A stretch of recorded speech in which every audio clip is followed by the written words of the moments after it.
Hi, hello, how are you? So today I'm going to talk about how I got into treatment and what pushed me into getting help.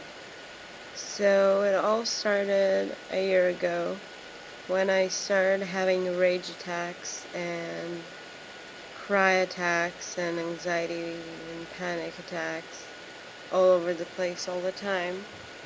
And my boyfriend told me, you should seek help, you're not okay. So I booked an appointment with a psychiatrist, which basically told me, no, that's not true. Actually, what happened is I was dissociated and I went 2 hours walking to a store while being dissociated. And then my boyfriend, which was studying at the time psychology, texted me, I think I know what you have.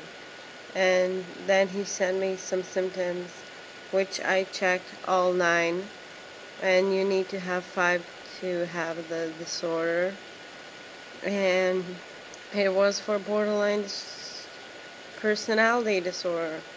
And he's like, I think I know what you have. I think you might have something that's called borderline personality disorder, and you need to check it out. So I started checking it out, and the more I looked into it, the more real it became, and the more true it became to me. The more I was like, yeah, that happens to me, and yeah, I feel like that, and yeah, that's the way I'm feeling. And then I booked an appointment with a psychiatrist that basically told me, yes, you have borderline personality disorder, but no, I have nothing to do with that. I'm sorry. If you want to deal with this, you can deal with this alone. You can go to therapy. But that's all. I can't help you with this. But I was determined to get help. And I was determined that I need help and in any way. And I want to get hospitalized for it. So he said, if you really want to go, I can send you outpatient.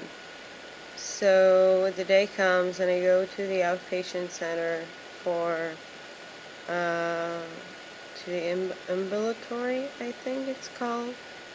And I go there and they look at me and they hear that I have sexual assault and that I have eating disorders. And she's like, I got the place just for you. It's a closed inpatient center that treats post-traumatic disorder, because that's what it sounds like you have, and it treats eating disorders. So a month flew by. It's the month that I was in Lithuania and Latvia in November till December, and I came back. I did all the test results and everything they needed me to do, all the tests for the inpatient center, and I got in. And on the day of the check-in, I guess, I was